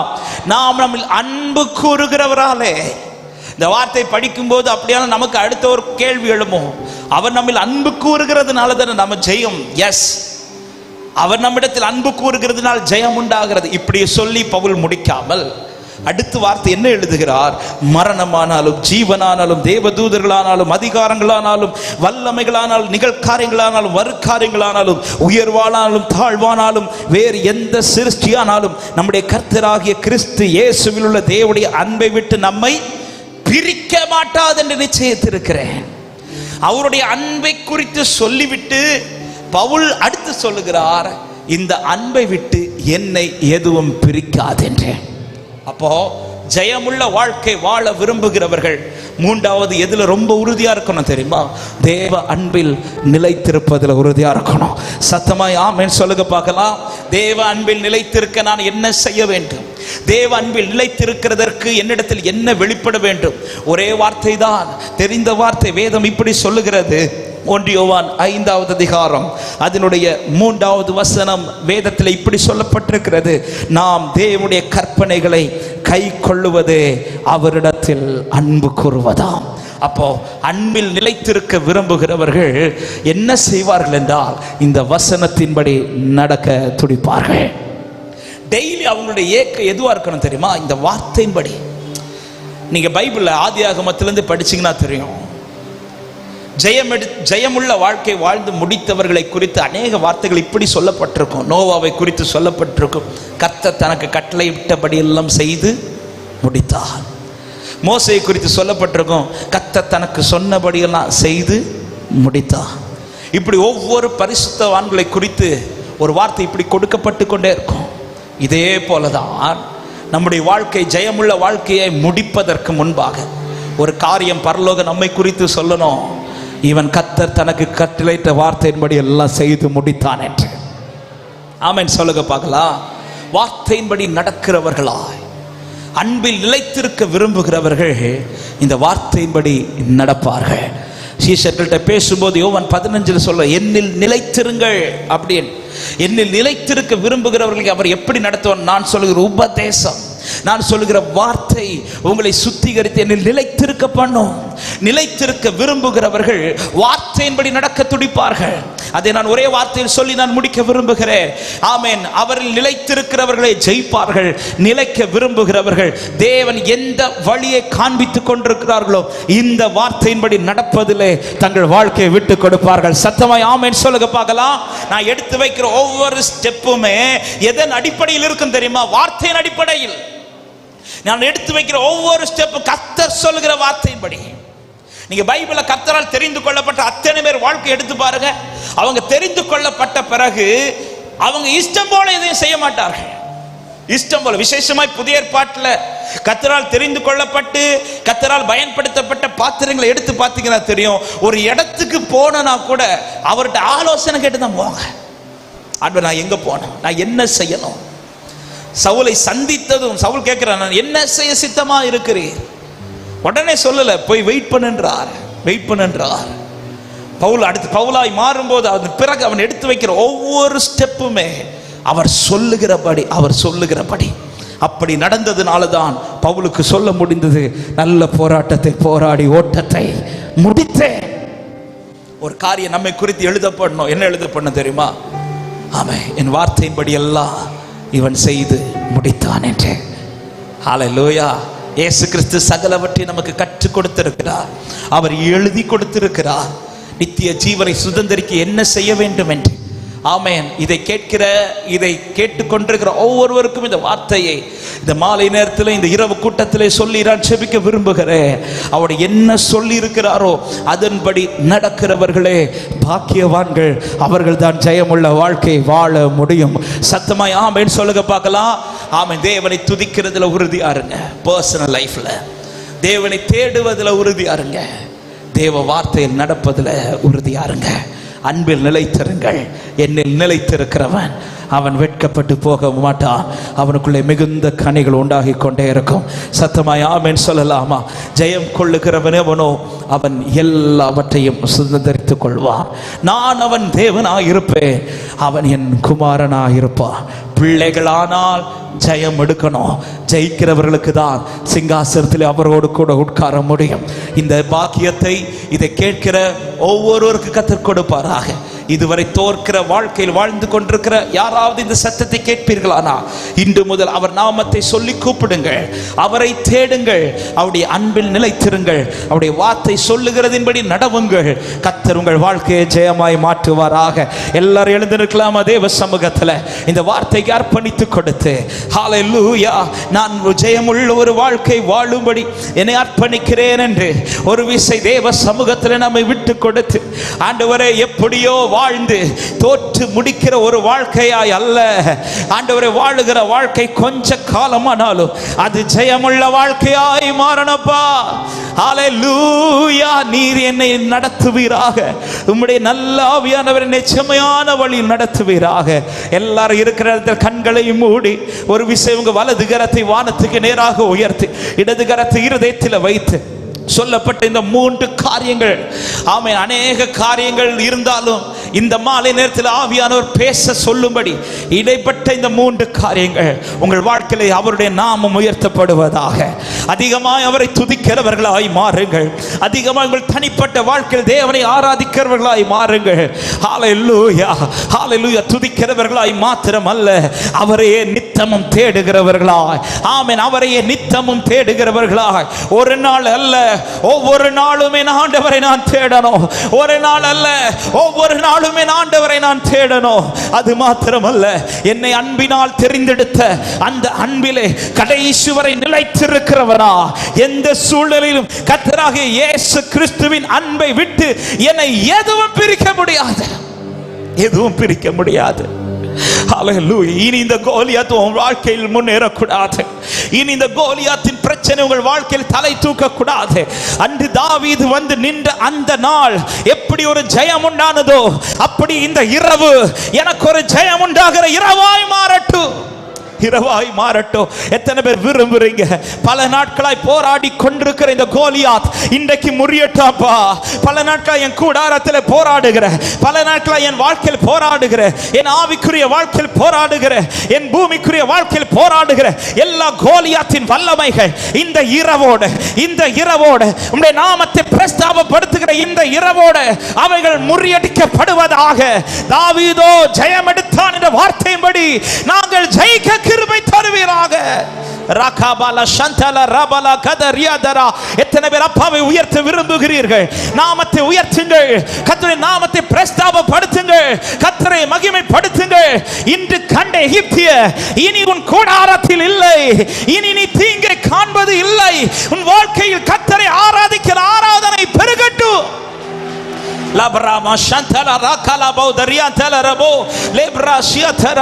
கூட்டத்தோடு ஆராதிக்கிறது அல்ல, உன் கூடாரத்தில் ஆராதியுங்கள்.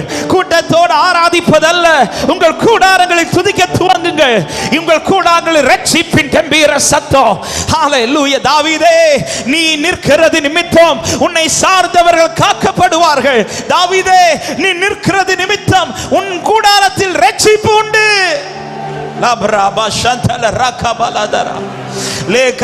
தேவனை தேடுகிற அனுபவம், தேவனை தேடுகிற அனுபவம், இயேசுவின் நாமத்தில் உம்மோடு உறவாடுகிற அனுபவம் யார் வாழ்க்கையில நஷ்டப்பட்டிருக்கிறதோ இந்த இரவு புதுப்பிக்கப்படுவதாக.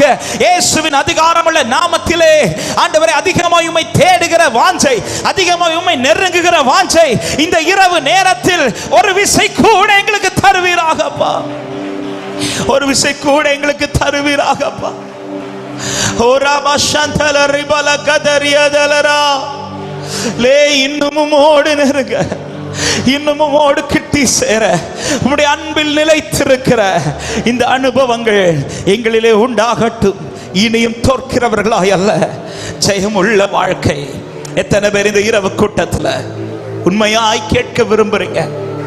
பல காரியத்தை தோற்று விட்டேன், ஆனா இந்த இரவிலிருந்து நான் ஒரு ஜெயமுள்ள வாழ்க்கை வாழ என்னை அர்ப்பணிக்கிறேன் என்று சொல்லுகிறவர்கள் இருக்கிற இடத்துல ஒரு விஷயம், உங்கள் வலது கரத்தை உயர்த்தி உங்கள் இடது கரத்தை இருதயத்தில் வைத்து இந்த 3 காரியத்தை கேளுங்க. ஆண்டவரே, நான் உங்களை துதிக்கிறவனா இருக்கணும்ப்பா. எந்த சூழ்நிலை உம்முடைய நாமத்தை அதிகம் சொல்லி ஆராதிக்கிறவனா, எந்த சூழ்நிலை உண்மையே தேடுகிறவனா, உம்முடைய அன்பில் நிலைத்திருக்கிறவனா என்னை மாற்றுவீராக. ஹல்லேலூயா. என் ஓட்டம் முடியும் போது நான் இதில் தோற்று வந்தவன் என்று அல்ல, நான் சகலவற்றையும் ஜெயித்தவனா, எல்லாவற்றையும் ஜெயித்தவனா என்னை மாற்றுவீராக. இன்னும் உம்மை அறியணுமே, இன்னும் உம்மை அறியணுமே, இன்னும் கிட்டி சேரணுமே, இன்னும் கிட்டி பாடுங்க. இன்னும் உம்மை, இன்னும் உம்மை. Oh, thank you Jesus. உம்முடைய பிரசன்னத்திலே எங்களை ஆளுகை செய்வீராக. ஹல்லேலூயா.